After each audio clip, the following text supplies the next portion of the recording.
Täna me hakkame külvama maitsetaimi, sest on aeg ennast natuke turgutada ja maitsetaimedest saab väga palju energiat. Seal on hästi palju vitamiine, mida inimesed hästi omastavad ja proovime täna külvata kõige lihtsamaid maitsetaimi, sest kodus on ka endal kerge teha, kui on olemas aknalaud või selline nurgake, kus saab panna peale taimelambi. Nii et alustame.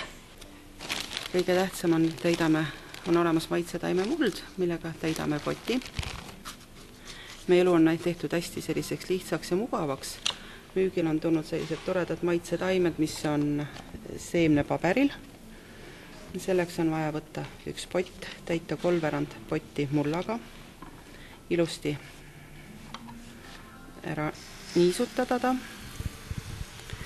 ja panna peale seemneketas.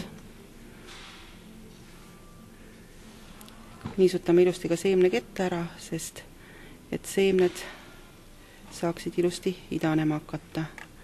Ja siia peale paneme mulda, kerge kihi,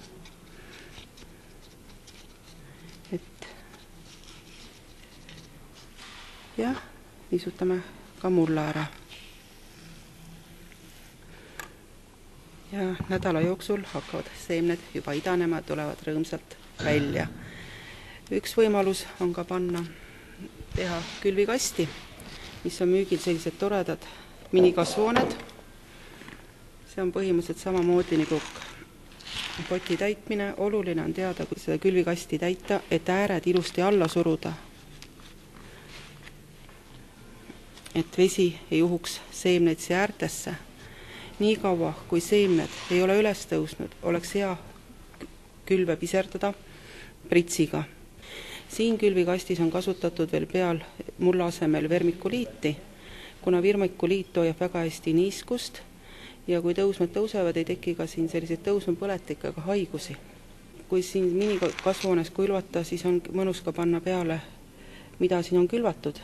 Siin on põldvõõrkapsas külvatud, salatkressi, basiilikut ja hernest. Kui nüüd potti pannes, nad tõusevad sellised hästi rõõmsalt üles ja näha, et nad on eledad või sellised, ei ole kenad, siis võime kasutada ka nende turgutamiseks maitsetaimeväetisi. On olemas sellised toredad maitsetaimeväetised, peal on õpetus, kuidas kasutada ja sellega saame ka jõudu anda taimedele juurde. Oluline on taimedel ka valgus ja temperatuur, sest kui on meil natuke liiga pime ja temperatuur on kõrge, siis taimed venivad välja ja on sellised hästi nõrgukesed. Selleks, et olla piisavalt valgust, on olemas taimelambid, mida me võime panna siia taimedele peale ja anda päevapikkust juurde. Ja temperatuur oleks hea kuskil 18-20 kraadi. Jaanuaris-veebruaris võiks külvata sellised lihtsamaid asju, siin me juba näitasime, et on kressi, põldvõõrkapsast, ka basiilikut, natuke võiks oodata siin tilliga, et till tahab natuke saada rohkem valgust ja et tillil kena lõhn tuleks, tahab ka saada värsket õhku, muidu meil seda maitset ja lõhna ei tunne.